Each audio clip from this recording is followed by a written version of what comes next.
উৎসবের শহরে শোকের ছায়া, বৃষ্টি বিপর্যয়ে মৃত্যু হয়েছে 11 জনের। আর এই 11টি মৃত্যু ঘিরে শুরু হয়েছে দায় ঠেলাঠেলির রাজনীতি। দেখুন, মহালয়ার দিন থেকে কলকাতায় পুরোদস্তুর এসে পড়েছিল উৎসবের আমেজ। শপিং এর পাশাপাশি শুরু হয়ে যায় প্যান্ডেল হপিংও। কয়েক ঘন্টার ব্যবধানে আমূল বদলে গেল সেই আবহ। সোমবার রাতভর লাগাতার বৃষ্টিতে বিপর্যস্ত হয়ে পড়ে একের পর এক পুজো মণ্ডপ। মঙ্গলবার যে পরিস্থিতি তৈরি হয়েছিল শহর কলকাতায়, শেষ কবে এরকম দুর্যোগ দেখেছে শহরবাসী তা স্মৃতি হাতড়ে মনে করা যাবে না।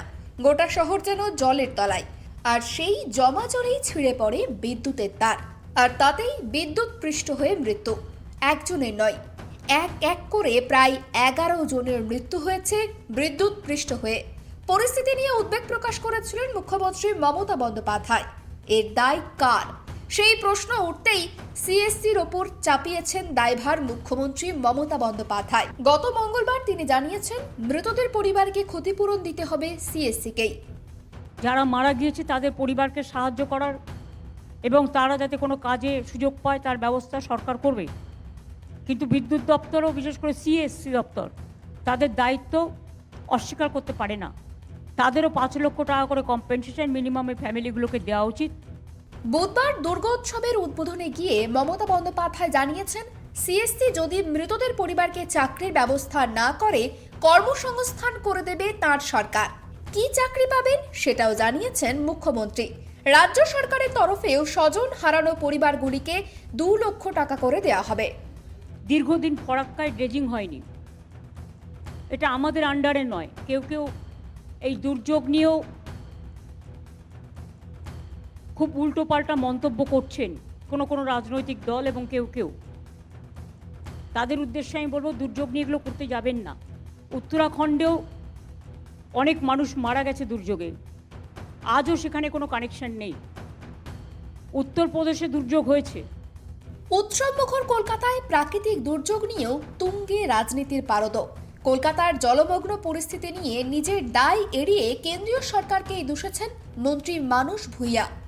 পাওয়ার সাপ্লায়ার সিএস, মেনটেন সিএস, তাদের ব্যাপারটা তারা দেখুক, সরকারের ব্যাপারটা সরকার দেখবে, মুখ্যমন্ত্রী যা সিদ্ধান্ত নেবেন সেটাই হবে। এই বিপর্যয় ম্যানমেড, এর দায় রাজ্য সরকার ও কেএমসির ওপরেই চাপিয়েছেন সিপিআইএম নেতা সুজন চক্রবর্তী। বিদ্যুতের আলো জ্বলা মানে তার এ টু জেড সবটা কাউকে দায়িত্ব ঘাড়ে দিয়ে তাহলে ডিপার্টমেন্ট অফ লাইটিং অথবা ডিপার্টমেন্ট অফ পাওয়ার তারা কি করে শুধু টাকা তোলে? এটা পরিকল্পিত। এবং যদি ম্যানমেড বলে কিছু বলতে হয় তাহলে দিস ইজ ম্যানমেড। মুখ্যমন্ত্রীকে আমি বলছি, উত্তর দিন, দিস ইজ ম্যানমেড। অনেক বেশি বৃষ্টি হয়েছে কিন্তু জল বেরিয়ে গেছে, অনেক বেশি বৃষ্টি হয়েছে কিন্তু এইভাবে বিদ্যুতায়িত হয়ে মানুষকে মরতে হয়নি। এর দায় সরকার এবং কেএমসি। উৎসবের শহর কলকাতায় শোকের ছায়া। উৎসবের আনন্দের মাঝে এমন মর্মান্তিক দুর্ঘটনায় স্তব্ধ শহরবাসী। দায়ী চাপছে বিদ্যুৎ সংস্থা ও প্রশাসনের ঘাড়ে। উঠছে প্রশ্ন, কেন এই মৃত্যু, দায় কে নেবে? ক্যামেরায় দেবরাজ দত্তের সঙ্গে অভ্রদীপ দাসের report, tribe TV Bangla, Kolkata.